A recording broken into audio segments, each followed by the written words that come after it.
उपयोगी दायक वचनों के द्वारा हम प्रभु की पहचान में और बढ़ें और उसके करीब आने पाएं। इसलिए प्रभु जी धन्यवाद देता हूँ जो ये इंतजाम बाइबल अध्ययन मीटिंग का किया जा रहा है। ये हम सब के लिए बहुत ही जरूरी बात को प्रकट करता है। और इस समय धन्यवाद देता हूँ हमारे मध्य में भाई सारस लाल को लाए बाइबल अध्ययन कराने के लिए। उनके लिए भी प्रार्थना करता हूँ प्रभु जी, आप अपने दास को अपनी महिमा के लिए, अपनी महिमा में खड़े होने के लिए इस्तेमाल कीजिए प्रभु जी। अपनी बुद्धि और ज्ञान और समझ का सहारा दे करके प्रभु जी आप सहायता करो। और साथ साथ प्रभु जी हम जो प्रभु जी सुनने के लिए परमेश्वर की उपस्थिति में सुनने के लिए जो इकट्ठे हुए, हमारा ध्यान हमारा मन जीवित प्रभु परमेश्वर के जीवित वचनों पर लगे और इधर उधर भटकने वाले विचारों को प्रभु जी आपके नियंत्रण में प्रभु जी रखते हैं। सारा डिस्टरबेंस बाधा रुकावट को भी प्रभु जी आपके निकट लाते हैं नियंत्रण के लिए।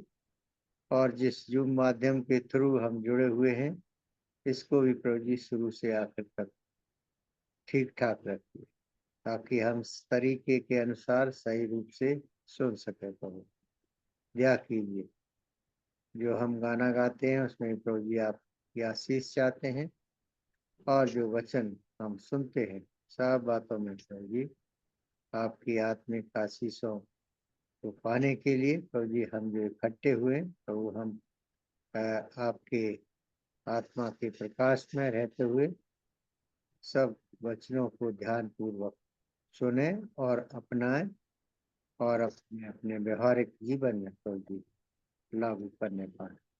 दया करो, विनती को सुनो प्रभु यीशु के नाम से मांगते हैं, आमीन। आमीन। जो गीत डिस्प्ले होगा उसको हम गाएंगे।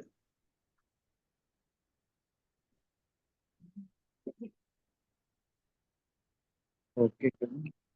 The grand old book, the grand old book. You'll find the words of comfort wherever you may look. In sorrow or in pain, His promises are plain. So keep on believing in the grand old book, the grand old book, the grand old book. You'll find the words of comfort wherever you may look.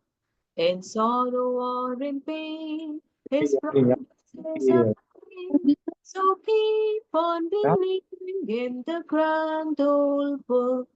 परमेश्वर का वचन, परमेश्वर का वचन, तसल्ली पाओगे जब भी पढ़ोगे। उसकी प्रतिज्ञाएं साथ है सारे जीवन में। विश्वास करते जाओ उसके वचनों में। परमेश्वर का वचन, परमेश्वर का वचन, तसल्ली पाओगे जब भी पढ़ोगे। उसकी प्रतिज्ञाएं साथ है सारे जीवन में। विश्वास करते जाओ उसके वचनों में। अब हम भाई साइरस लाल से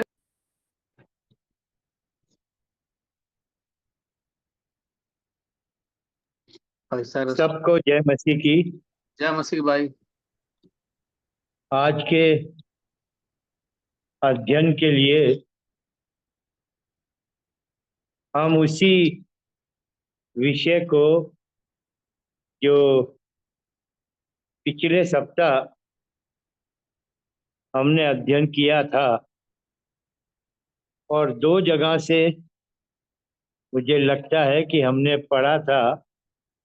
मत्ती का 24 अध्याय और उसका 42 से 44 पद, और फिर हमने पढ़ा था दूसरा पतरस और उसका 3 अध्याय और उसका 10 और 11 पद। तो आज भी हम लोग पढ़ेंगे मत्ती का 24 अध्याय, उसका 42, 43 और 44 पद।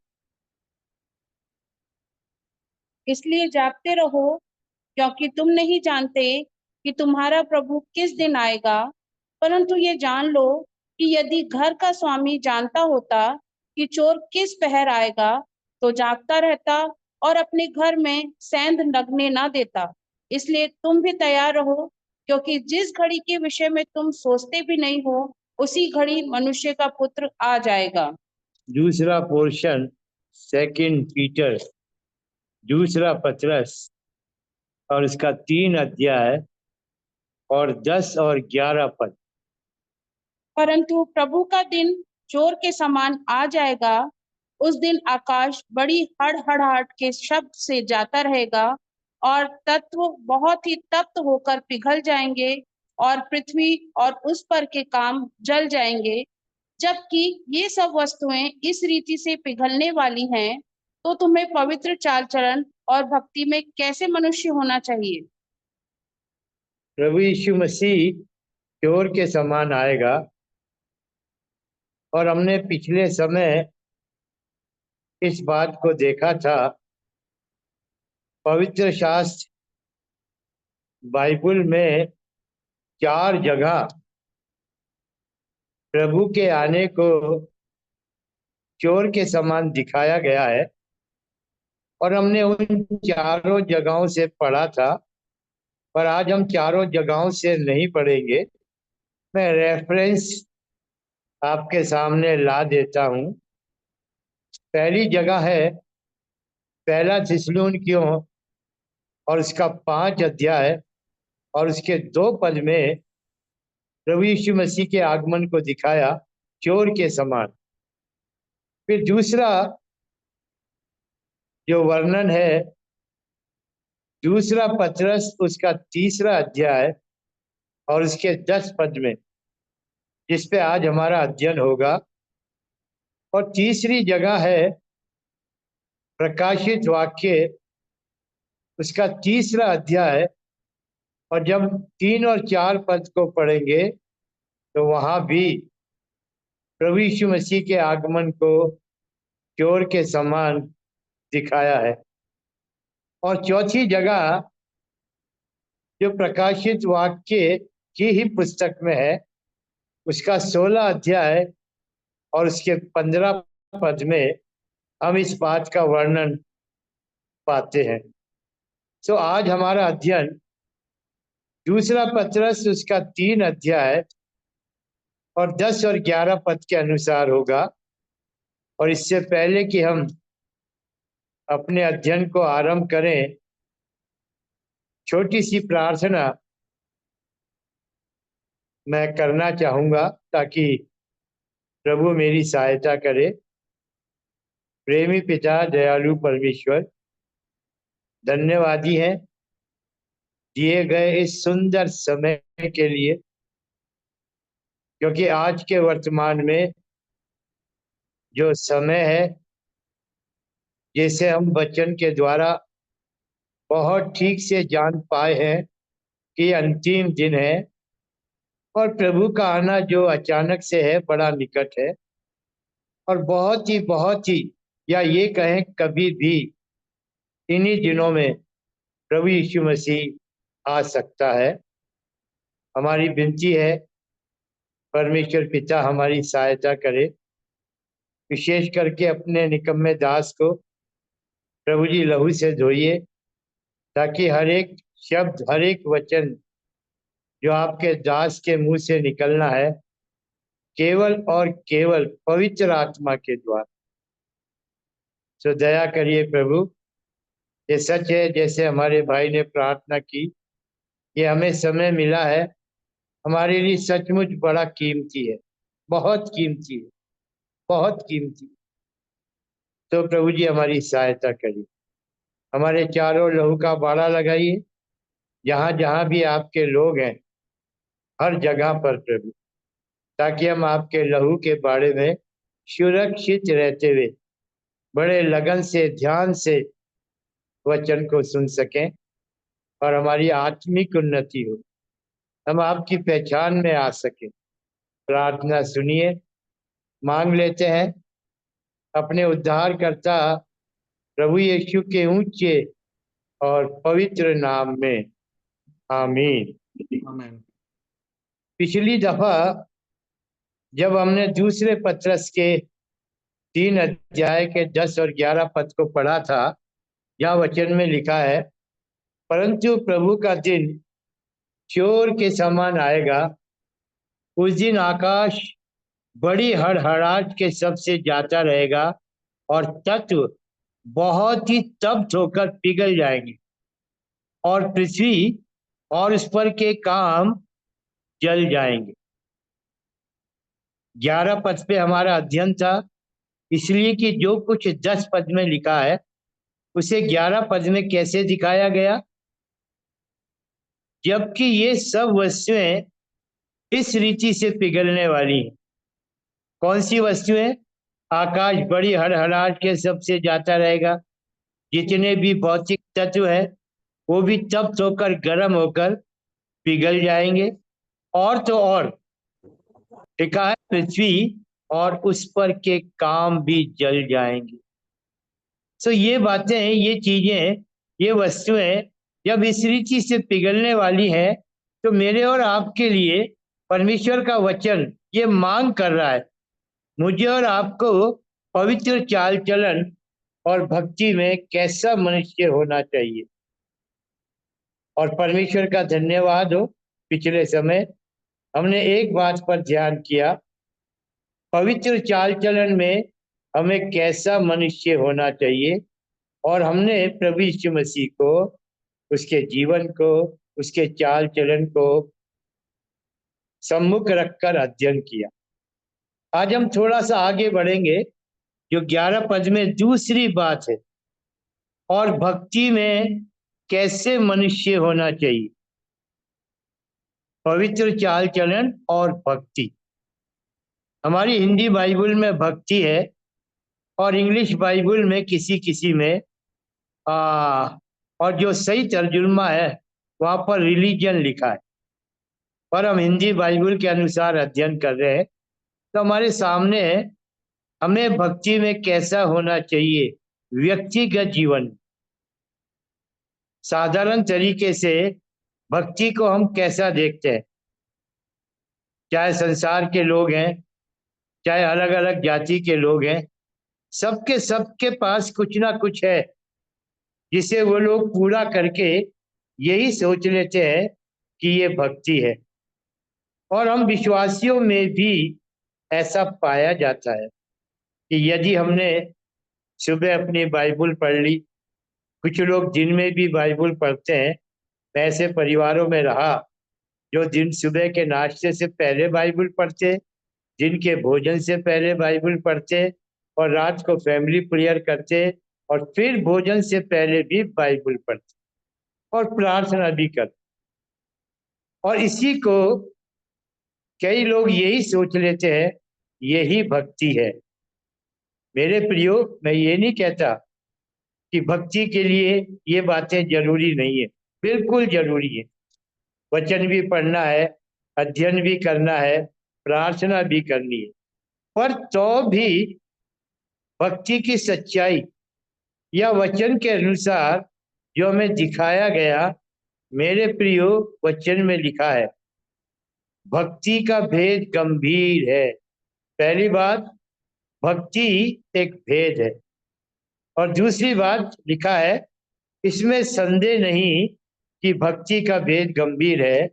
पहला तीमुथियुस, और जब हम उसके 3 अध्याय में जाएंगे और 16 पद पढ़ेंगे, पहला तीमुथियुस, और जब हम उसके 3 अध्याय के 16 पद को पढ़ेंगे, 3 अध्याय और उसका 16 पद पढ़िए। इसमें संदेह नहीं कि भक्ति का भेद गंभीर है, अर्थात वह जो शरीर में प्रकट हुआ, आत्मा में धर्मी ठहरा, स्वर्गदूतों को दिखाई दिया, अन्य जातियों में उसका प्रचार हुआ, जगत में उस पर विश्वास किया गया और महिमा में ऊपर उठाया गया। तो यहाँ वचन हमको दिखा रहा है, इसलिए इसमें संदेह नहीं कि भक्ति का भेद गंभीर है, अर्थात वह, अब ये जो शब्द है वह, ये प्रोनाउन है, सर्व स्वर्ग क्या बोलते, सर्वनाम है। लेकिन आप इंग्लिश की बाइबल में पढ़ेंगे, वहां पर आया है गॉड, अर्थात परमेश्वर जो शरीर में प्रकट हुआ, आत्मा में धर्मी ठहरा। तो एक तो हमारे पास जो हिंदी की बाइबल है, यह सच है कि वह शब्द परमेश्वर के लिए है, पर यदि हम यहाँ पर जो सही लिखा है परमेश्वर, उसी को लिखेंगे, उसी को पढ़ेंगे, अच्छा लगेगा। इसमें संदेह नहीं कि भक्ति का भेद गंभीर है, अर्थात परमेश्वर जो शरीर में प्रकट हुआ और आत्मा में धर्मी ठहरा।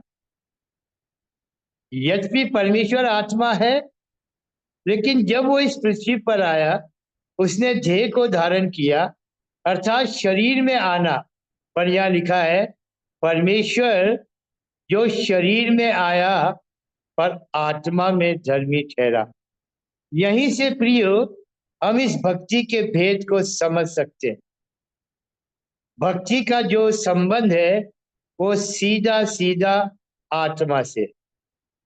अगर कोई मनुष्य शरीर के अनुसार कुछ कामों को कर लेता है, जिन्हें वो ये सोच लेता है कि यही भक्ति है, तो मेरे प्रियो उसका ये सोचना गलत होगा। यहाँ पर एक सुधार की जरूरत है कि हम समझे भक्ति शरीर की भक्ति नहीं, भक्ति का संबंध शरीर से नहीं, केवल आत्मा से। यद्यपि ये सच है, वचन में दिखाया गया शरीर की भी भक्ति है। और यहीं पर जब हम पहले तीमुथियुस के 4 अध्याय के 7 और 8 पद को पढ़ेंगे, तो वहां इस बात को भी देख पाएंगे कि भक्ति तो है जो शरीर के अनुसार है, और वचन ये भी दिखा रहा है शरीर की भक्ति से लाभ भी है, पर लिखा है कम लाभ है। उसको ऐसा क्यों लिखा? क्योंकि ये जो भक्ति है शरीर की, इससे लाभ है वो सीमित है, सीमित, वो केवल इस संसार तक सीमित है। अगरचे शरीर की भक्ति में आप कितने ऊंचे हो जाते हैं, क्योंकि संसार में शरीर की भक्ति को देखा जाए तो वास्तव में कई ऐसे लोग हैं जिनकी भक्ति इतनी ऊंचाई पर है कि यदि वो राख को उठाकर किसी को दे दें तो वो सोने का सिक्का बन जाए तो बन जाए। ये शरीर की भक्ति की शक्ति है, और ऐसी शक्ति से आने वाले युग के लिए, मृत्यु के पार के जीवन के लिए कोई लाभ नहीं। तो मेरे प्रियो हमें समझना चाहिए शरीर की भक्ति की ऐसी शक्ति से, ऐसी साधना से क्या अर्थ होगा, क्या मतलब होगा। पढ़ लेंगे हम पहला तीमुथियुस का 4 अध्याय और इसका 7 और 8 पद। पर अशुद्ध और बूढ़ियों की सी कहानियों से अलग रहे और भक्ति की साधना कर, क्योंकि देह की साधना से कम लाभ होता जी है। हाँ, देह की साधना से कम लाभ होता है। आगे पर भक्ति सब बातों के लिए लाभदायक है, जी, क्योंकि इस समय की और आने वाले जीवन की भी प्रतिज्ञा इसी के लिए है। ये है मेरे प्रियो भक्ति की सच्चाई, आने वाले हाँ, आने वाले समय के लिए। तो हम जो यत्न कर रहे हैं, परिश्रम कर रहे हैं, वचन के साथ, आत्मा के जीवन के साथ, हाँ, पीछा कर रहे हैं अपने लक्ष्य को सामने रखकर कि जब प्रभु यीशु मसीह आएगा तो हम उसके आने पर बादलों पर उठा लिए जाएंगे, क्योंकि हमारा ये मिलन प्रभु के साथ मध्य आकाश में बादलों पर होने को है। तो ऐसी भक्ति जो शरीर के अनुसार कितनी ऊंची हो जाए, पर लिखा है आने वाले समय के लिए इस शरीर की भक्ति से कुछ भी लाभ नहीं है। जरूरी है भक्ति के भेद को समझा जाए। भक्ति का संबंध आत्मा से है प्रियो, आत्मा से। अब आप ये कह सकते हैं आत्मा से है तो हम आत्मा से क्या करें? आत्मा कहाँ है? क्या मेरे पास आत्मा है? क्या परमेश्वर ने मुझे शरीर नहीं दे रखा है? क्या मैं शरीर में जीवन नहीं बिता रहा हूँ? बिल्कुल ठीक है। और भी प्रिय परमेश्वर ही है जिसने हमें इस भक्ति की सच्चाई में रहने के लिए अपना आत्मा दिया। और परमेश्वर का वचन दिखा रहा है जो आत्मा है, परमेश्वर का आत्मा मुझे और आपको किस लिए दिया गया? रोमियो के 8वें अध्याय के 9 पद को पढ़ोगे, रोमियो का 8वां अध्याय और इसका 9 पद, तो वहां पर लिखा है, परंतु जबकि परमेश्वर का आत्मा जोर से पढ़ो। परंतु जबकि परमेश्वर का आत्मा तुम में बसता है तो तुम शारीरिक दशा में नहीं परंतु आत्मिक दशा में हो। यदि किसी में मसीह का आत्मा नहीं तो वह उसका जन नहीं। ये प्रियो मेरी और आपकी आत्मिक पहचान। अब आप इस भक्ति के जीवन को आत्मा के साथ ही जीना है, अलग नहीं कर सकते, अपने आप को मना नहीं कर सकते, कहने का मतलब। पर यदि हम इस बात को नहीं समझते हैं तो इसका कारण क्या है? या अभी भी हम इस रोमियो के 8वें अध्याय के 9 पद के अनुसार परमेश्वर का आत्मा जब तुम में वास करता है तो लिखा है तुम शारीरिक दशा में नहीं परंतु आत्मिक दशा में। और दूसरा क्या लिखा है? जिसमें मसीह का आत्मा नहीं वो मसीह का जन नहीं। तो मेरे प्रियो, मेरे और आपके लिए आत्मा के अनुसार जीवन को बिताना परमेश्वर ने हमारे लिए प्रबंध किया है, हमें आत्मिक बना दिया है। तुम शारीरिक दशा में नहीं आत्मिक दशा में। इसका मतलब जब मैं और आप आत्मिक दशा में हैं तो मुझे प्रियो ये दुख होता है जब मैं विश्वासियों को, मैं किसी पे उंगली नहीं उठा रहा पर एक सच्चाई का वर्णन कर रहा हूँ, जब मैं विश्वासियों को देखता हूँ जब जीवन में क्रोध आता है, लोभ और लालच आता है, ईर्ष्या और जलन आती है, या भीतर का कपट प्रकट होता है, या लोगों के मुंह से झूठ निकलता है, ऐसे ऐसे जीवन को जीते हैं या लोगों के साथ व्यभिचार में भी पकड़ा जाना, ये क्या है प्रियो? क्या विश्वासी ऐसे जीवन को जिएगा? क्या यही पहचान है रोमियो के 8वें अध्याय के 9 पद में जो परमेश्वर ने मेरे और आपके लिए किया कि अपना आत्मा देकर हमें शारीरिकता से अलग कर दिया? तो फिर ये शरीर का जीवन विश्वासी क्यों जीता?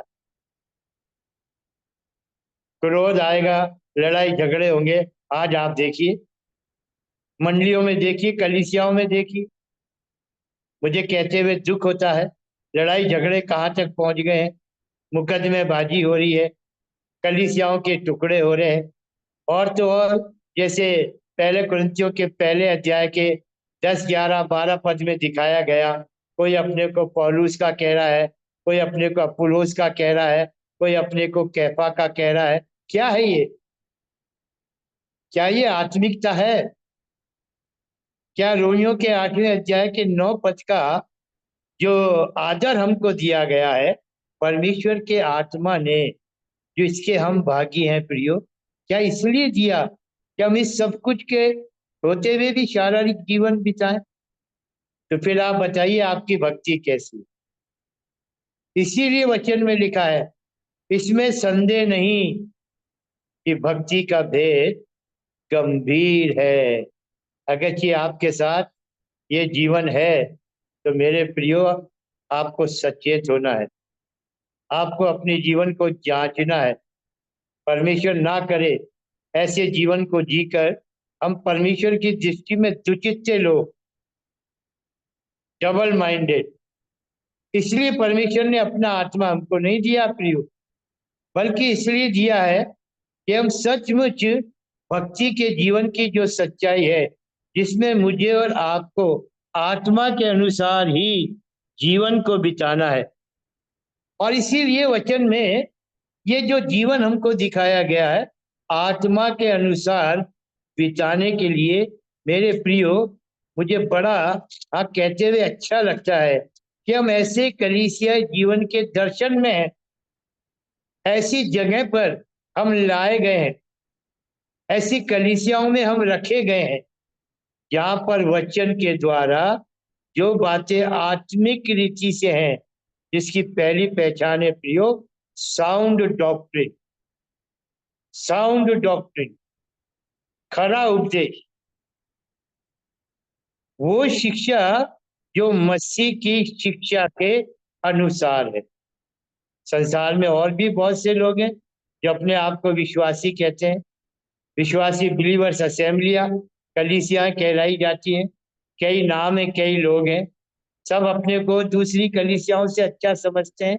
पर ये बात इसलिए कह रहा हूं मैं कि मैं इस कलीसियाई जीवन के दर्शन में रहकर प्रभु के उस दास को यदि मैं अपने शब्दों में स्मरण करूं, हाँ भाई, प्रिय भाई भक्त सिंह, तो प्रिय उनकी शिक्षाओं में हमने क्या पाया? वो जो वचन के अनुसार है, जो हमें वचन आत्मिक रीति से जीना सिखाता, और यदि हम वचन को लेकर ऐसे जीवन को जीने के लिए जो खरा उपदेश है, हाँ, जो साउंड डॉक्ट्रिन है, यदि हम उसका अध्ययन नहीं करते, उसके अनुसार जीवन नहीं बिताते प्रियो, ये बड़े दुख की बात होगी, बड़े दुख की। और मैं आपके साथ पढ़ना चाहूंगा पहला तीमुथियुस और उसका 6वां अध्याय। पहला तीमुथियुस और उसका 6वां अध्याय, देखिए 3 पद से 6 पद तक पढ़ लेंगे। पहले पहला तीमुथियुस उसका 6वां अध्याय और उसके 3 पद से 6 पद। ये इसलिए है प्रियो कि यदि परमेश्वर के वचन के अनुसार जो हमें इन पदों में दिखाया जा रहा है, उस शिक्षा के अनुसार हम जीवन बिताएंगे, तो मैं आपको बता रहा हूं, वचन और आत्मा एक जगह होगा। जैसे यूहन्ना के 6 अध्याय के 63 पद में लिखा है, प्रभु यीशु मसीह ने कहा, जो बातें मैंने तुमसे कही वो जीवन भी है और आत्मा भी। पढ़िए मेहरबानी से पहला तीमुथियुस का 6वां अध्याय उसके 3 पद से 6 पद तक समय निकालकर अध्ययन करिएगा, जो मैं आपके सामने निवेदन कर रहा हूं। पहले तीमुथियुस के 6 अध्याय के 3 पद से लेकर 10 पद तक ये हमारे लिए अध्ययन है, होमवर्क है। लेकिन अभी हम पढ़ेंगे 3 पद से लेकर 6 पद तक। यदि कोई और ही प्रकाश का उपदेश देता है, प्रकार का उपदेश देता है और खरी बातों को अर्थात हमारे प्रभु यीशु मसीह की बातों को और उस उपदेश को नहीं मानता जो भक्ति के अनुसार है, तो वह अभिमानी हो गया और कुछ नहीं जानता, वरन उसे विवाद और शब्दों पर तर्क करने का रोग है, जिससे डहा और झगड़े और निंदा की बातें और बुरे बुरे संदेह और उन मनुष्यों में व्यर्थ रगड़े झगड़े उत्पन्न होते हैं, जिनकी बुद्धि बिगड़ गई है और वे सत्य से विहीन हो गए हैं, जो समझते हैं कि भक्ति कमाई का द्वार है, पर संतोष सहित भक्ति बड़ी कमाई है। तो यहाँ प्रियो हम पढ़ने से समझने पाते हैं, क्योंकि वचन में दिखा रहा है 3 पद, अगर जी हम खरी बातों के साथ जो प्रभु यीशु मसीह की बातें या मसीह की शिक्षा के अनुसार है, तो वचन में लिखा है ये भक्ति के अनुसार, ये भक्ति के अनुसार है। अर्थात इस प्रकार के जीवन को जीना ही भक्ति है, क्योंकि ऐसे जीवन को आप शरीर के अनुसार नहीं जी पाएंगे। क्योंकि यहाँ वचन में क्या लिखा है 4 पद में, तो वो अभिमानी हो गया और कुछ नहीं जानता, वरन उसे विवाद और शब्दों पर तर्क करने का रोग है। और आगे क्या लिखा है, जिससे डहा और झगड़े और निंदा की बातें और बुरे बुरे संदेह और उन मनुष्यों में व्यर्थ रगड़े झगड़े उत्पन्न होते हैं। क्या आज नहीं दिखाई दे रहा वर्तमान में कलीसियाओं में? क्या घमंड है हमारा! अगर कि हम प्रभु यीशु मसीह में भी घमंड नहीं कर पा रहे हैं, ऐसे जीवन के द्वारा जो हमें दिया गया है, जो आत्मिक रीति से है, आत्मिक रीति से, बिना आत्मा की सामर्थ्य से, बिना आत्मा के जीवन के अनुसार हम ये जीवन नहीं जी सकते। और फिर मैं याद दिलाऊंगा रोमियो के 8 अध्याय का 9 पद, परंतु जबकि परमेश्वर का आत्मा तुम में वास करता, तुम में बसता है, तो तुम शारीरिक दशा में नहीं, मेरे प्रियो लिखा है, आत्मिक दशा में हो। अब इस जीवन के द्वारा ही प्रियो, ये सच है कि शरीर तो है, पर शरीर पर आत्मा का अधिकार, शरीर पर आत्मा का अधिकार। जब आप रोमियो के 8 अध्याय के 12 पद को पढ़ोगे, रोमियो के 8 अध्याय के 12 पद को देखो क्या लिखा। इसलिए हे भाइयों, हम शरीर के कर्जदार नहीं, हाँ, इसलिए भाइयों हम शरीर के कर्जदार नहीं, कि शरीर के अनुसार दिन काटे। जी पर क्योंकि यदि तुम शरीर के अनुसार दिन काटोगे तो मरोगे, जी। और यदि आत्मा से देह की क्रियाओं को मारोगे तो जीवित रहोगे। शरीर है, देह है, पर आत्मा भी, और आत्मा है सामर्थ्य का आत्मा। जब आप दूसरे तीमुथियुस का 1:7 पढ़ेंगे तो वहां लिखा है, हाँ, जो आत्मा हमको दिया गया है वो प्रभु यीशु मसीह का आत्मा है, वो भय का आत्मा नहीं है। वहां लिखा है वो सामर्थ्य का आत्मा है, वो प्रेम का आत्मा है, और हमारी हिंदी में लिखा है संयम का आत्मा। लेकिन जब आप इंग्लिश में पढ़ोगे वहां लिखा है साउंड माइंड। साउंड माइंड मतलब परिपक्व दिमाग, ऐसी बुद्धि जो अपने आप में परिपक्व है। मेरे प्रियो, ये जीवन मुझे और आपको दिया गया है, फिर जब दुख होता है। और यहाँ पर इन पदों को जब हमने पढ़ा है तो सेवकों के लिए भी एक चुनौती है, क्योंकि वचन में लिखा है भक्ति जो है वो कमाई का द्वार नहीं है। पिछले दिनों में मेरे से बात हो रही थी तो मैं ये समझा रहा था, परमेश्वर ने हमें ऐसी सेवकाई दी है जिसमें पैसा हमारे पीछे रहता है और आत्मा का जीवन आगे रहता है। हम वही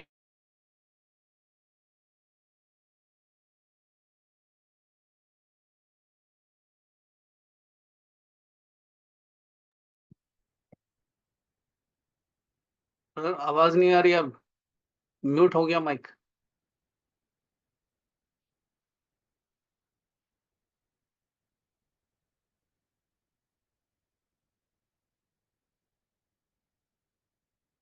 आपकी आवाज आ नहीं रही है भाई, हैंग हो गया शायद।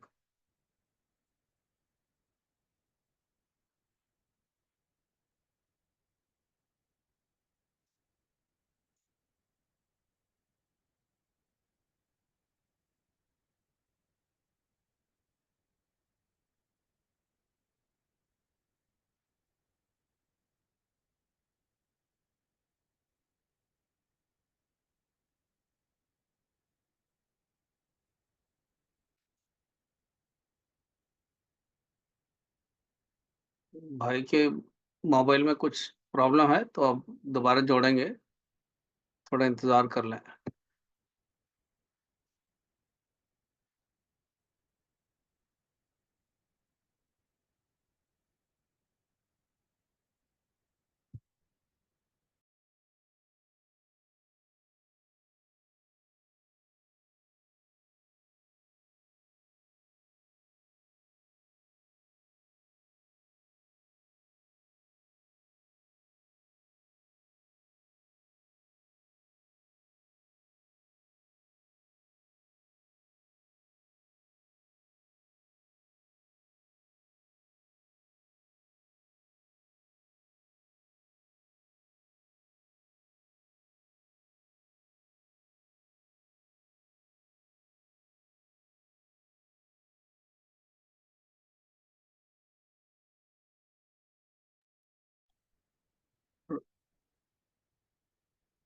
थोड़ा माइक अनम्यूट कर लें।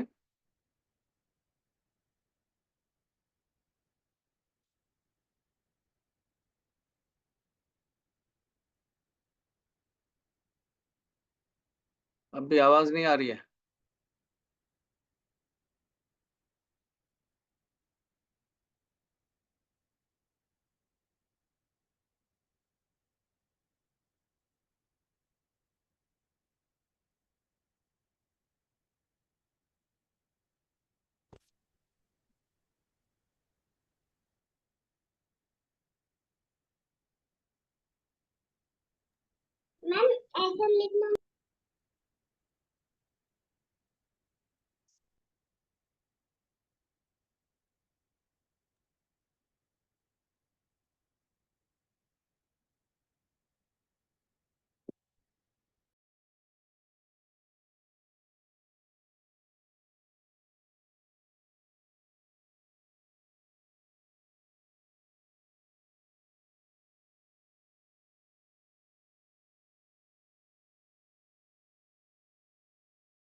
देख रहे थे पहला तीमुथियुस और उसका छठा अध्याय 3 पद से लेकर 6 पद तक हमने पढ़ा है। तो परमेश्वर करे हम इस भक्ति की सच्चाई को समझें। शरीर में किसी भी प्रकार के कामों से ये भक्ति परमेश्वर के सम्मुख ग्रहण योग्य नहीं बन सकती और ना हम अपने जीवन में इस प्रकार की भक्ति के साथ रहकर या तो ये कहूं कि ना तो हम परमेश्वर को प्रसन्न कर सकते हैं, ना हमारी आत्मिक उन्नति हो सकती है। इसलिए इससे पहले कि आज का संदेश समाप्त किया जाए, इस भक्ति के लिए 2 पदों को हम थोड़ा सा देख लेंगे और जितना समय मिलेगा अध्ययन करेंगे, क्योंकि ये दोनों पद इस भक्ति से बहुत ज्यादा जुड़े हुए हैं। जेम्स, बुक ऑफ जेम्स, याकूब की पत्री और उसका पहला अध्याय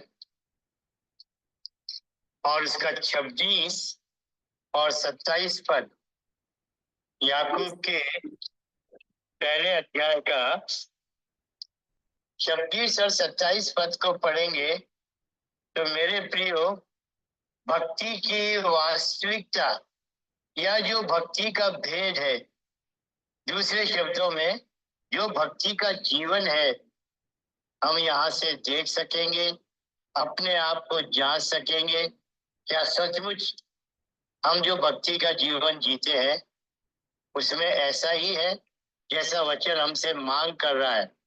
याकूब का पहला अध्याय और उसका 26 और 27 पद पढ़िए। अपने आप को भक्त समझे और अपनी जीभ पर लगाम न दे, पर अपने हृदय को धोखा दे, तो उसकी भक्ति व्यर्थ है। हमारे परमेश्वर और पिता के निकट शुद्ध और निर्मल भक्ति है कि अनाथों और विधवाओं के क्लेश में उनकी सुधि ले और अपने आप को संसार से निष्कलंक रखे। जी हाँ, ये दो पद हमारे सामने हैं, ये सीधे सीधे भक्ति से जुड़े हैं। आज के अध्ययन को यदि हम एक दायरे में लाते हैं प्रियो, तो इतना समझ लेना है कि दूसरे पत्रस के 3 अध्याय के 11 पद के अनुसार जो दो बातें हमारे सामने हैं, हमें पवित्र चाल चलन में कैसा मनुष्य होना चाहिए और दूसरा भक्ति में हमें कैसा मनुष्य होना चाहिए। तो पहली बात अपने लिए ले लो, क्या मैं आत्मा के अनुसार जीवन को बिताता हूँ, क्योंकि आत्मा के अनुसार ही जीवन को बिताना भक्ति की सच्चाई को सिद्ध करना बनेगा। ये पहली बात। और दूसरी बात, ये जो जीवन है इसको हम यहाँ से देखना चाह रहे हैं।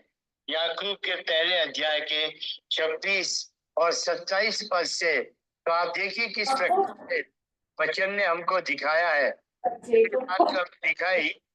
हाँ, कैसे लिखा है? यदि कोई अपने आप को भक्त समझे, तो अपने आप को भक्त समझता हूँ, तो वचन क्या मांग कर रहा है? जीभ पर लगाम देना, जीभ पर लगाम। जीभ शरीर का, अंकल झूठ बोला, आत्मा अंकल झूठ का कहा।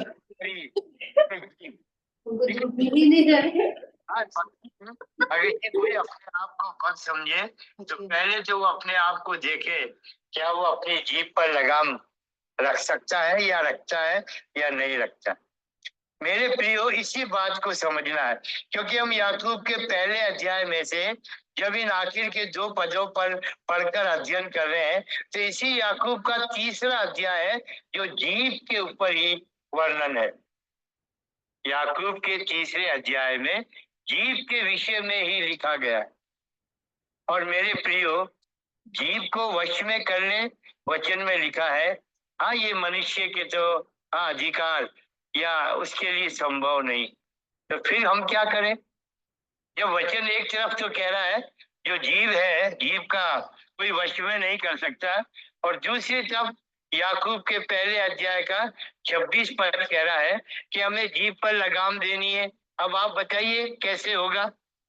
इसीलिए प्रियो, इसीलिए केवल आत्मा का जीवन, आत्मा की सामर्थ। वचन तो जीव के लिए क्या कहता है? यदि हम 1-2 जगह से पढ़े, तो सबसे पहले हम पढ़ेंगे पहले पत्रस का 4था अध्याय और उसका 11 पद।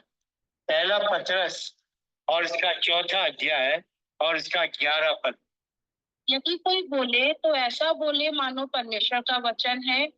यदि कोई सेवा करे तो शक्ति से करे जो परमेश्वर देता है, जिससे सब बातों में यीशु मसीह के द्वारा परमेश्वर की महिमा प्रकट हो। तो यहाँ वचन दिखा रहा परमेश्वर के दास प्रेरित पत्रस ने। हम कर रहे हैं याकूब की पत्री का अध्ययन, और पत्रस में लिखा है जो कोई बोले तो ऐसा बोले मानो परमेश्वर का वचन। मेरे प्रियो, अगर कि इसकी गहराई में और गंभीरता में जाएंगे तो हमें समझ में आएगा परमेश्वर के वचन का बोलना हमारे मुंह पर होगा, तो मेरे प्रियो उस वचन के द्वारा जो कुछ हम बोलेंगे परमेश्वर का अनुग्रह प्रकट होगा। क्योंकि लिखा है, जब आप लूका के 4 अध्याय के 16 पद से अध्ययन करेंगे, जहाँ प्रभु यीशु मसीह ने इन बातों को प्रकट किया, और वहां पर इस बात को दिखाया गया कि जब प्रभु यीशु मसीह लोगों से बातें कर रहा था, तो उनको लगा, उनने गवाही दी, अरे इसके मुंह से तो अनुग्रह की बातें निकलती हैं। यदि आप इफिसियों के 4 अध्याय का 29 पद को पढ़ेंगे, तो वहां लिखा है, कोई गंदी बात तुम्हारे मुंह से ना निकले, और हर एक बात जो हमारे मुंह से निकलती है वो अनुग्रह सहित हो। तो वचन सही कहता है, हमें समझ में आना चाहिए। पहले पत्रस के 4 अध्याय के 11 पद के अनुसार यदि कोई बोले तो बोले मानो जैसे परमेश्वर का वचन। इस तरीके से प्रियो हम परमेश्वर के वचन को बोलेंगे, इसका मतलब हम अपनी जीभ पर लगाम लगा सकेंगे। कब लगा सकेंगे? जब आत्मा की सामर्थ हमारे पास, आत्मा का जीवन हमारे पास, हम आत्मा के अनुसार चलेंगे तो ये शरीर प्रबल नहीं हो सकेगा। क्योंकि जब हम 3 अध्याय को पढ़ते हैं, याकूब के 3 अध्याय को, तो आप देखेंगे याकूब के 3 अध्याय में, मैं अधिक नहीं पढ़ूंगा, फिर भी मैं चाहूंगा 5 पद से लेकर 10 पद तक जरूर पढ़ेंगे। ये शरीर का जो अंग है जीभ, मेरे पास भी है और आपके पास भी, और इसकी जो गतिविधि है, या क्या कहना चाहिए, क्या शब्द काम में लूं, जीभ हमारे शरीर में क्या है पढ़िए जरा 5 पद से। वैसे ही जीभ भी एक छोटा सा अंग है और वह बड़ी बड़ी डींगे मारती है। देखो थोड़ी सी आग से कितने बड़े वन में आग लग जाती है। जीभ भी एक आग है। जीभ हमारे अंगों में अधर्म का एक लोक है और सारी देह पर कलंक लगाती है और जीवन गति में आग लगा देती है और नरक कुंड की आग से जलती रहती है। क्योंकि हर प्रकार के वन पशु पक्षी और रेंगने वाले जंतु और जलचर तो मनुष्य जाति के वश में हो सकते हैं और हो भी गए हैं, पर जीव को मनुष्यों में से कोई वश में नहीं कर सकता। वह एक ऐसी बला है जो कभी रुकती ही नहीं। वह प्राणनाशक विष से भरी हुई है। इसी से हम प्रभु और पिता की स्तुति करते हैं और इसी से मनुष्यों को जो परमेश्वर के स्वरूप में उत्पन्न हुए हैं शाप देते हैं। जी हाँ, आगे। एक ही मुंह से धन्यवाद और शाप दोनों निकलते हैं। हे मेरे भाइयों, ऐसा नहीं होना चाहिए। हे मेरे भाइयों, ऐसा नहीं होना चाहिए। आप कह देंगे जब याकूब 3 में ही ऐसा लिखा है कि जीव को तो कोई वश में नहीं कर सकता, तो फिर हम क्या करें? इसीलिए तो हमें समझना है कि हमें आत्मिक जीवन को जो आत्मा के अनुसार है जीना है, क्योंकि आत्मा की सामर्थ है जो शरीर पर हमें जय देती है। और इसलिए प्रियो, हम सरल तरीके से इतना ध्यान नहीं देते। आत्मिक जीवन को पाकर भी शारीरिकता को जगा देते हैं। मेरे प्रियो, ऐसा नहीं होना चाहिए, ऐसा नहीं होना चाहिए। भक्ति में अगरचे शक्ति है तो वह शरीर की शक्ति नहीं है, क्योंकि ऐसी भक्ति जिसमें शक्ति नहीं तो वो भक्ति तो व्यर्थ है। इसीलिए तो हमने पढ़ा याकूब के पहले अध्याय में, यदि कोई 26 पद में, यदि कोई अपने आप को भक्त समझे और अपनी जीभ पर लगाम ना दे, तो पहली बात तो वो अपने हृदय को धोखा दे रहा है, और दूसरी बात लिखा है उसकी भक्ति व्यर्थ है। क्या होगा प्रियो? कैसे हम स्वर्ग के राज्य में प्रवेश करेंगे? कैसे हम इस पृथ्वी पर रहते हुए इस सच्चाई को, जो भक्ति का भेद वचन कह रहा गंभीर है, कैसे समझेंगे? शरीर में तो प्रकट हुआ परमेश्वर, पर आत्मा में धर्मी ठहरा, और उसने मुझे और आपको आत्मिक बनाया है। आत्मिक मत भूलो,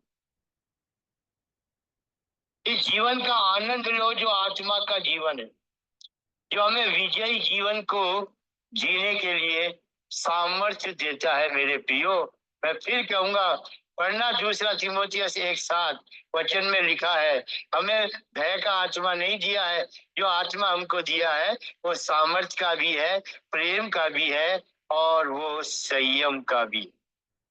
जैसे मैंने कहा, साउंड माइंड। इसलिए मेरे प्रियो, हम जीभ पर भी लगाम लगा सकते हैं यदि हम आत्मा के अनुसार जीवन को बिताएंगे।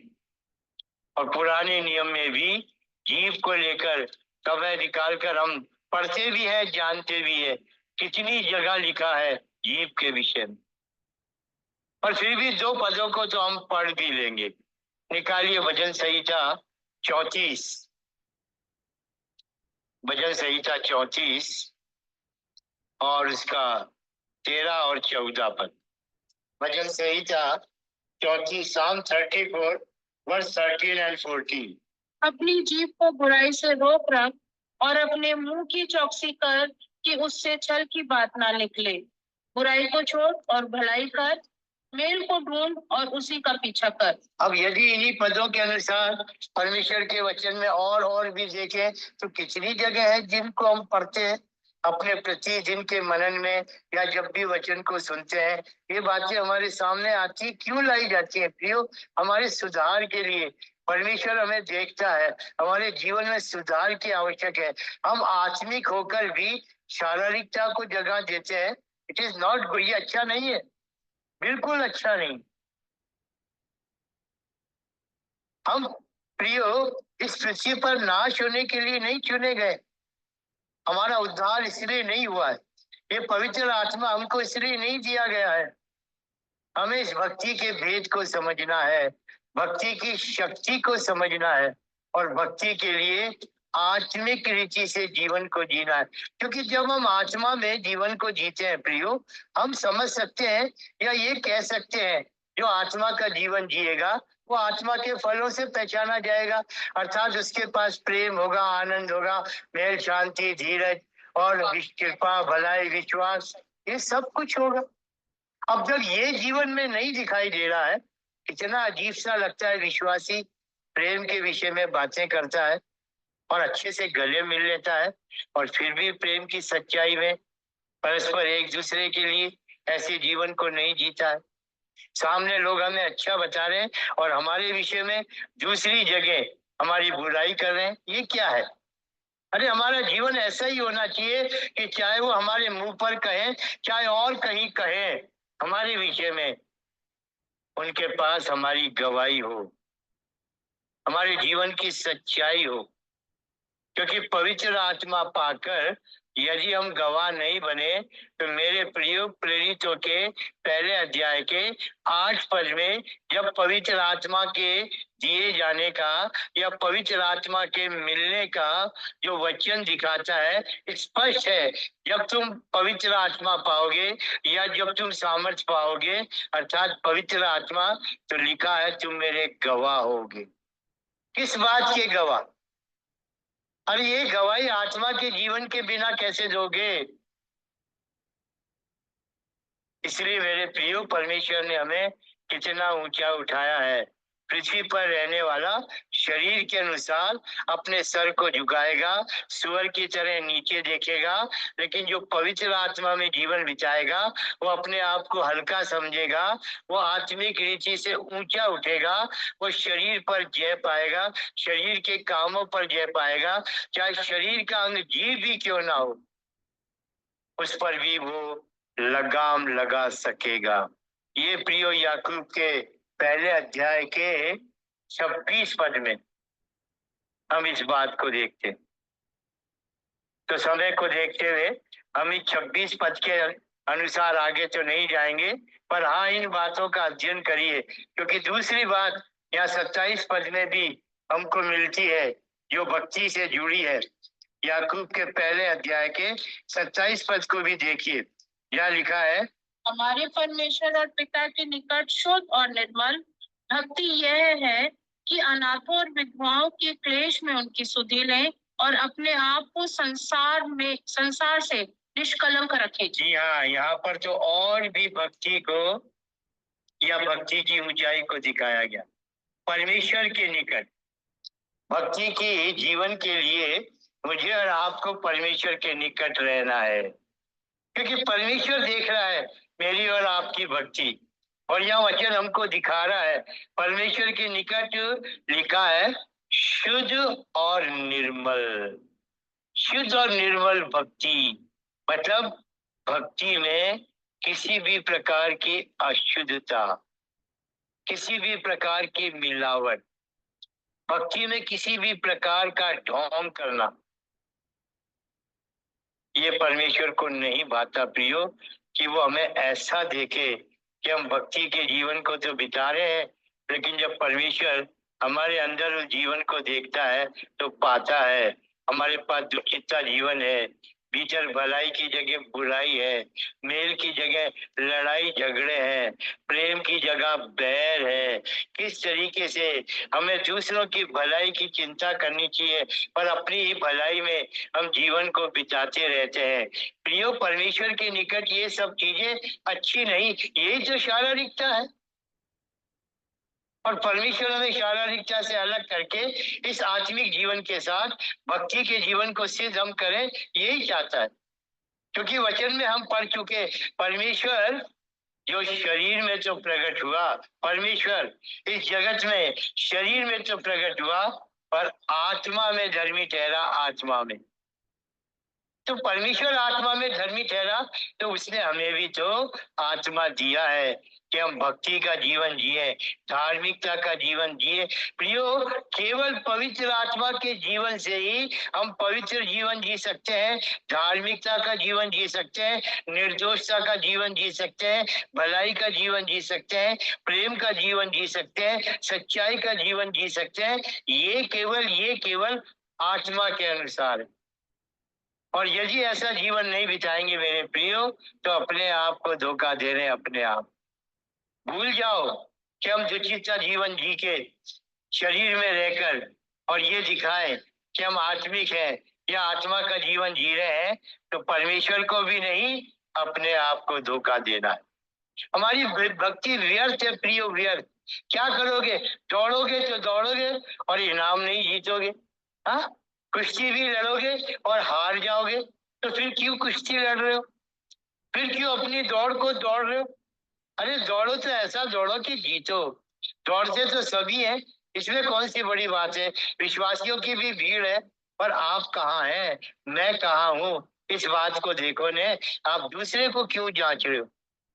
जो चरवाहा है उसके जीवन को देख रहे हैं, उसके परिवार के जीवन को देख रहे हैं, भाई बहनों के बीच में इस कलीसिया में हमें उसके जीवन को देख रहे हैं। किसी दूसरे ने और कलीसिया में से आकर हमारे सामने किसी सेवक या किसी भाई की बुराई कर दी, हम उसी में रुचि लेने लग गए। ये है आत्मा का जीवन। बी केयरफुल, सचेत हो, सचेत, जागृत होना है प्रियो। प्रभु का आना निकट है, प्रभु का आना निकट है। ये संसार तो जलाया जाएगा, वचन में हमने पढ़ लिया। हाँ, ये जो दिखाई दे रहा है सब कुछ, जितने भी तत्व, ये तो तप्त होकर पिघलेंगे, पर लिखा है पृथ्वी और इस पर के काम भी जल जाए। कैसे बचोगे आप प्रियो, कैसे बचो? महाक्लेश कैसे कैसे निकालोगे आप 7 साल? अरे कितना अच्छा अवसर है, प्रभु यीशु मसीह आ रहा है और हम उसके आगमन के लिए तैयार हो जाए और हर समय तैयार हैं कि प्रभु यीशु मसीह आए और हम बादलों पर उठा लिए जाए। थोड़ा समय है प्रियो, मेरे जीवन का भी शारीरिक रीति से थोड़ा जीवन है, तो भी मैं प्रभु के आगमन के प्रति सचेत रहूं, ये मेरी इच्छा है, ये मेरी लालसा है। इसी के लिए कीमत चुकाना, इसी के लिए दुख उठाना, इसी के लिए क्लेशों में से भी स्थिर रहना। क्योंकि वचन में लिखा है, दूसरा तीमुथियुस का, जब आप 3रे अध्याय का 12 पद पढ़ोगे, दूसरा तीमुथियुस और इसके 3रे अध्याय का 12 पद पढ़ोगे, देखिए क्या लिखा है। पर जितने मसीह यीशु में भक्ति के साथ जीवन बिताना चाहते हैं, वह सब सताए जाएंगे। जी हाँ, और हमको सताना पसंद नहीं। छोटी छोटी बातों में हम सहन शक्ति नहीं हमारे पास। किसी ने आके कुछ कह दिया हमारे विषय में, ऐसा कहा था, हमने उसको जाना नहीं, पहचाना नहीं, ये बात सच है या गलत है। हाँ, हमारे अंदर बुराई आ गई, हम भी उस भाई के साथ बुराई में शामिल हो गए। दुख होता है 30-30, 40-40 साल विश्वास में जीवन बिताकर, सेवकाई में कितने कितने सेवा में समय बिताकर, लड़ाई झगड़े, कोई अपुलुस का, कोई पौलुस का, कोई कैफा का। पर धन्यवाद हो, वहां पर ये भी लिखा है। हाँ, कुछ लोग कह रहे हैं हम तो मसीह के हैं। हो जाओ प्रियो, हो जाओ। यदि हम मसीह के अभी भी नहीं है उस पहचान में, जो आत्मा के जीवन की भक्ति की सच्चाई, जिसमें मुझे और आपको रहना है, और इस तरीके से प्रियो हम सचमुच अपने को तैयार कर सकेंगे दुखों में थोड़े दिन के दुख है प्रियो, थोड़े दिन के।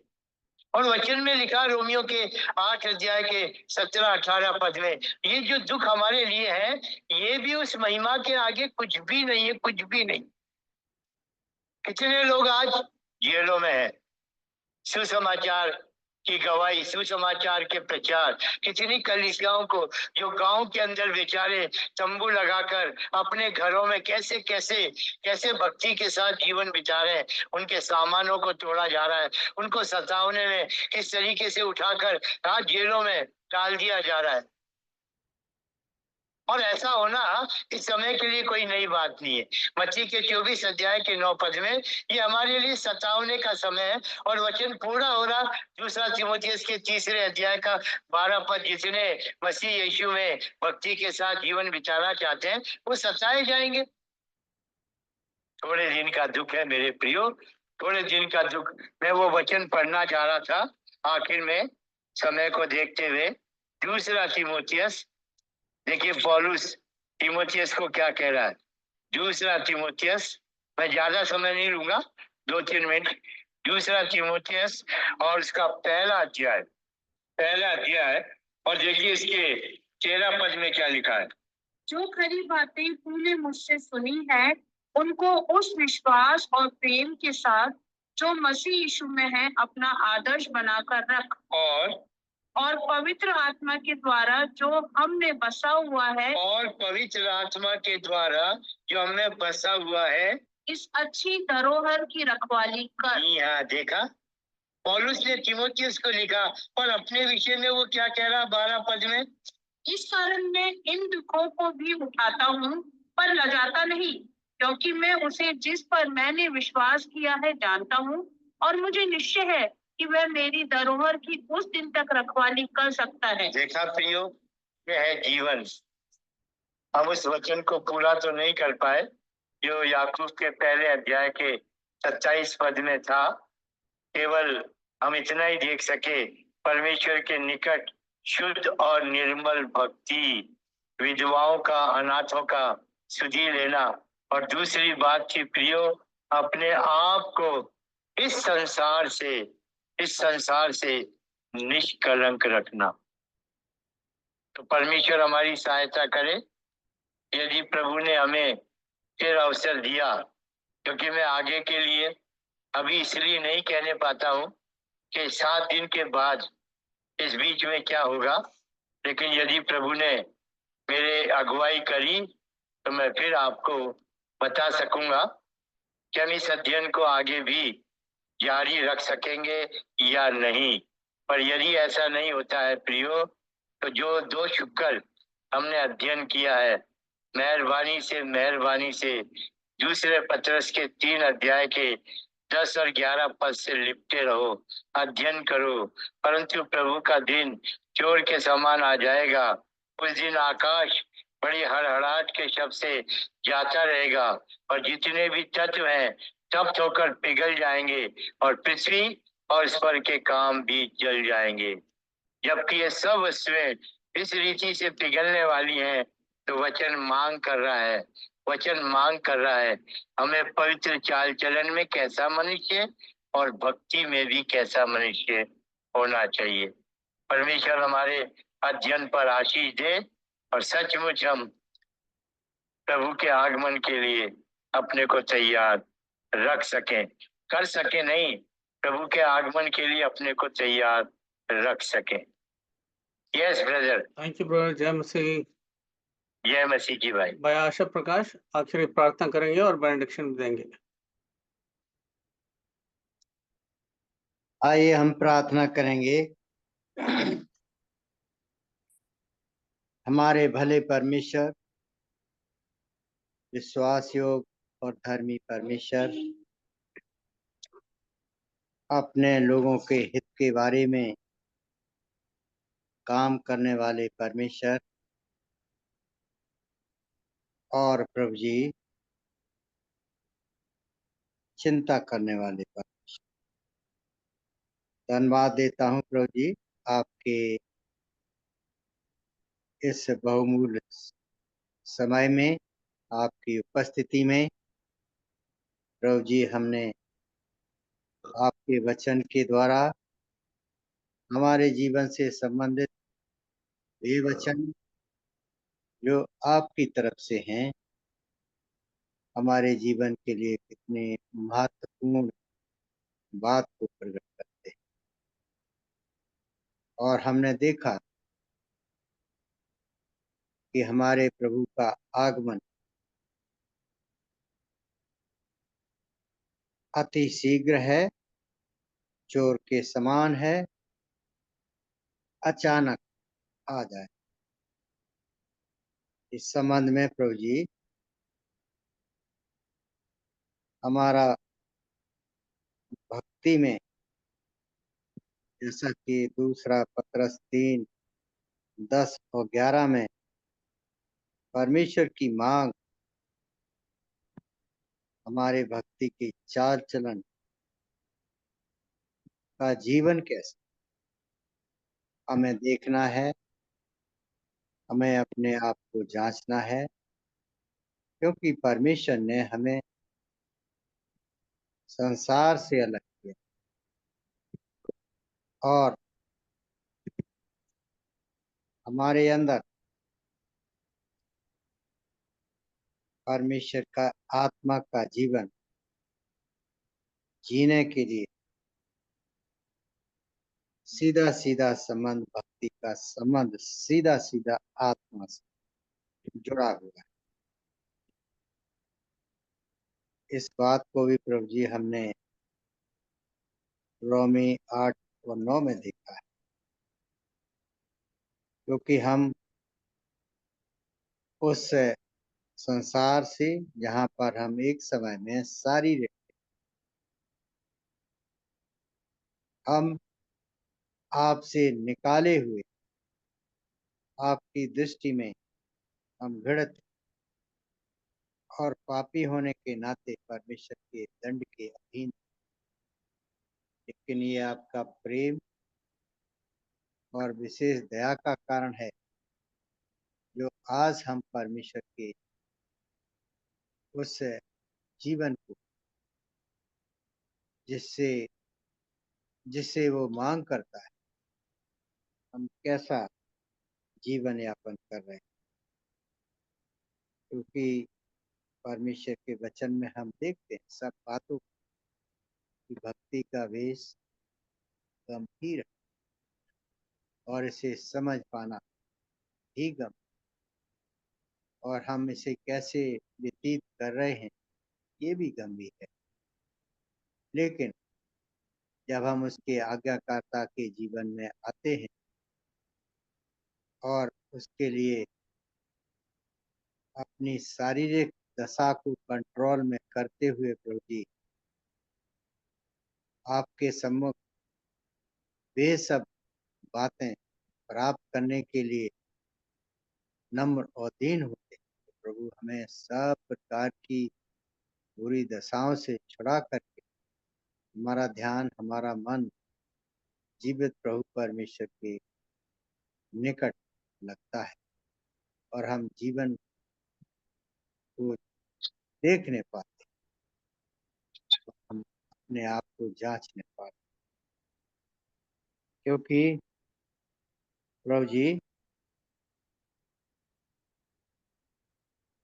सब कुछ हमारे लिए परमेश्वर ने अपने वचन में खुलासा किया है। यदि हम परमेश्वर की बात मानेंगे, परमेश्वर के वचन को अपने हृदय में जगह देंगे और उसको स्मरण करेंगे, परमेश्वर हमारी सब दशाओं पर जय देता है।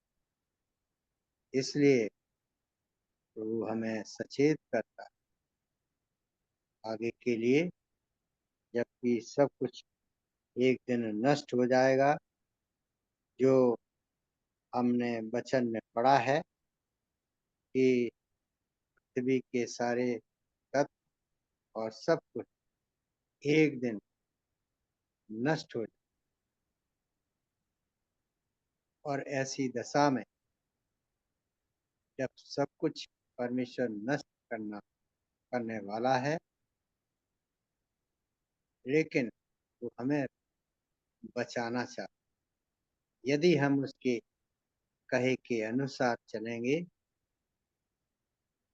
उस पर लगातार उसके विश्वास के मार्ग में जीवित होकर के सेवा करेंगे, तो हमारे लिए सब कुछ खुशी और चैन की बात को प्रकट करता है। धन्यवाद देता हूँ प्रभु जी सब उन बातों का खुलासा करने के लिए कि जो जीवन प्रभु जी आपने हमें दिया है वो एक बहुमूल्य धरोहर है। हमें उसे कैसे संभालना। आप प्रभु हमें सचेत कर रहे हैं हमारी भक्ति की दशा पर जो ध्यान प्रभु जी आपने आकर्षित किया है, ये वास्तव में मेरे लिए और हम सब के लिए बहुत बड़ी बात है कि हम कैसे दशा में अपने आप को रख रहे हैं। उसके लिए आवश्यकता है मुझे और हम को अपने आप को संभालने। प्रभु दया करो हमें अपने लिए उपयोगी बात कि हम कहीं ना कहीं प्रभु के लिए उपयोग में आ जाए, क्योंकि ये उसकी चाह। तो प्रभु जी थोड़े समय में जो आपने हमें कुछ लोगों को इकट्ठा करके अपनी उपस्थिति में सब बातों को खुलासा किया है, उसे अपने अपने जीवन में देखने की, समझने की, चलने की साथ साथ प्रभु जी भाई सारा सवाल के लिए, ये पूरे परिवार के लिए भी प्रभु जी उन्हें उनको इस परिश्रम का प्रभु जी भाग दीजिए, दया कीजिए। और प्रभु जी सारे प्रियों के लिए जिन्होंने परमेश्वर के वचन सुना है, सबके लिए प्रार्थना करता हूँ कि जो हम पास से दूर से जहाँ जहाँ से भी जुड़े हुए हैं, सारे लोगों ने जो आप पर विश्वास और ईमान लाए हैं, ईमानदारी के साथ हमें जीवन यापन दया कर प्रभु जी। तो सब कम घटी को प्रभु जी आपके चरणों में रखते विनती बड़े विश्वास सा मसीह नाम से आमीन। अब हमारे परमेश्वर पिता का प्रेम, मसीह यीशु का अनुग्रह, पवित्र आत्मा की सहभागिता जुड़े हुए सारे प्रियों पर और तमाम विश्वासी जनों हमेशा हमेशा बना रहे। आमीन। आमीन। आमीन। सबको जय जय मसीह। जय मसीह। जय मसीह। सबको जय मसीह। सबों को जय मसीह। जय मसीह। जय मसीह। सबको जय मसीह।